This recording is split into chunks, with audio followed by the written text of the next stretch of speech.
Bonjour et bienvenue chers Alformers dans cette vidéo de présentation pour cette formation Python pour les pentesters.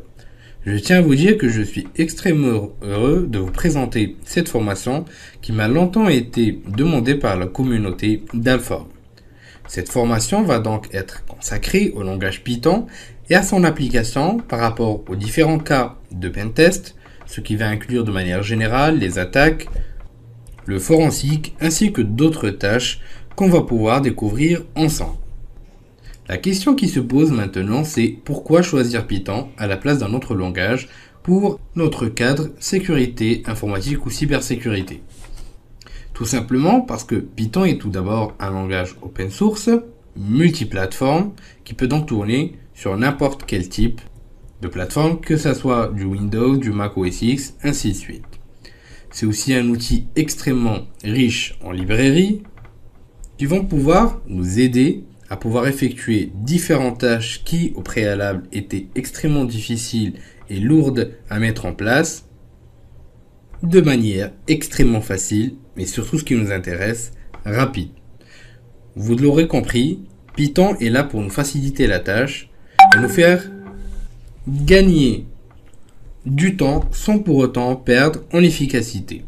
Et comme je le dis toujours au niveau de toutes les formations sur Alform, le plus important en sécurité informatique n'est pas l'efficacité, mais plutôt l'efficience.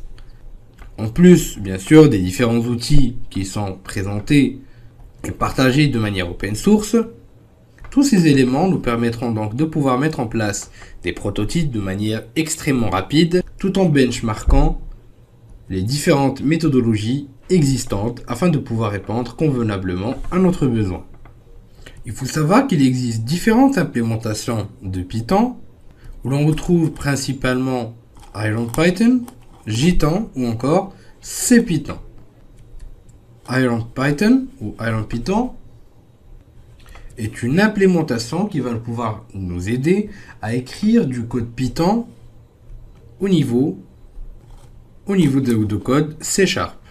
Jython, quant à lui, va nous permettre d'écrire du code Python en Java.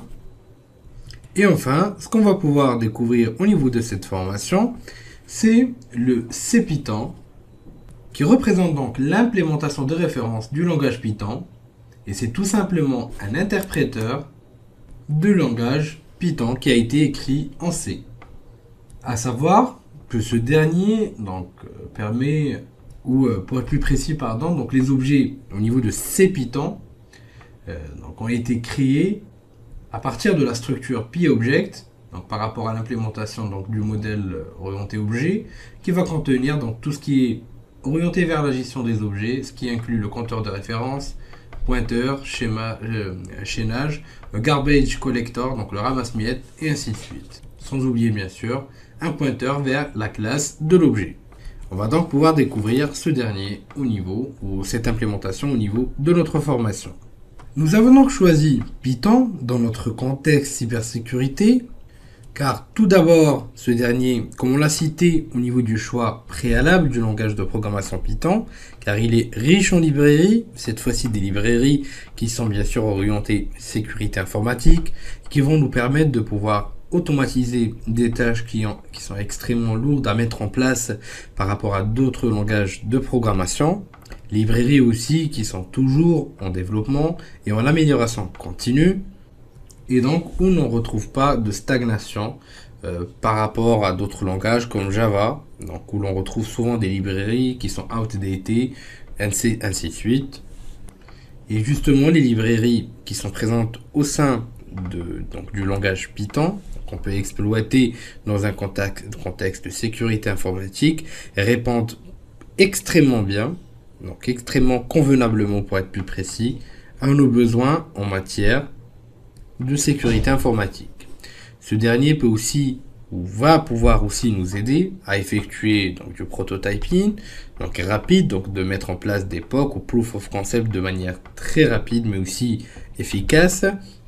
C'est pas du tout difficile de mettre en place ce type de solution en vue de la facilité de développement que nous offre Python.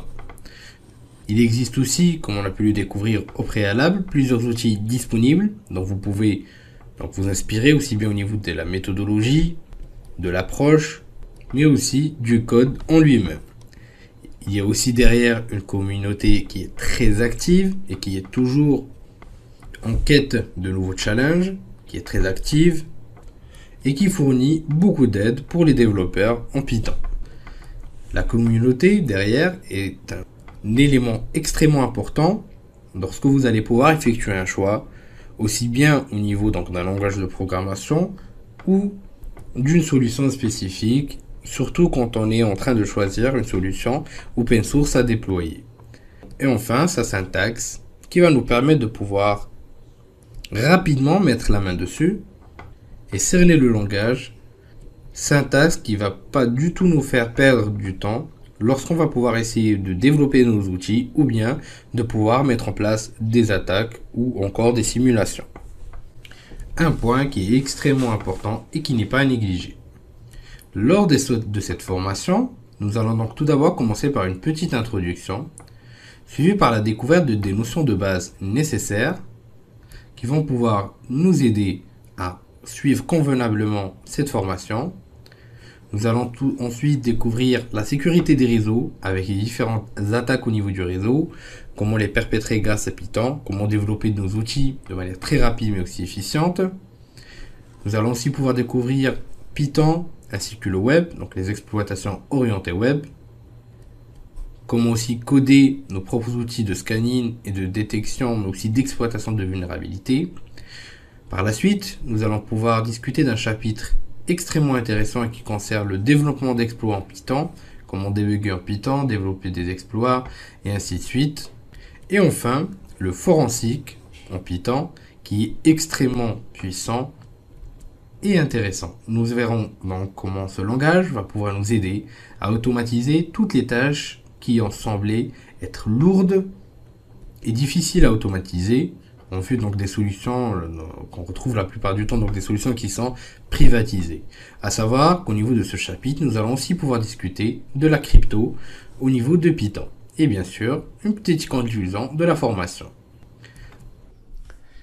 Et donc, pour être spécifique, pendant cette première partie, nous allons pouvoir donc découvrir les notions de base en Python, ainsi que la sécurité des réseaux informatiques. Nous allons donc nous focaliser sur ces points et prendre notre temps sur l'ensemble des autres points dans les parties suivantes. Le public concerné par cette formation représente tout simplement tout responsable de la sécurité DSI, du plus haut grade jusqu'au plus bas, que vous soyez administrateur ou encore responsable forensique ou responsable des tests de sécurité au niveau des applications web, cette formation est pour vous, sans oublier bien sûr les auditeurs en sécurité. Afin de suivre convenablement cette formation, il est nécessaire d'avoir des bases en sécurité DSI, de connaître les bases en matière de fonctionnement des réseaux informatiques, de comprendre le fonctionnement du protocole HTTP, sans pour autant bien sûr avoir des connaissances très approfondies, et enfin avoir des bases théoriques en cryptographie, donc sachant qu'on va faire quelques petits rappels avant de pouvoir passer au développement des outils. Je vous dis merci cher Alformers de votre confiance et à bientôt pour une nouvelle vidéo dans cette formation Python pour les pentesters.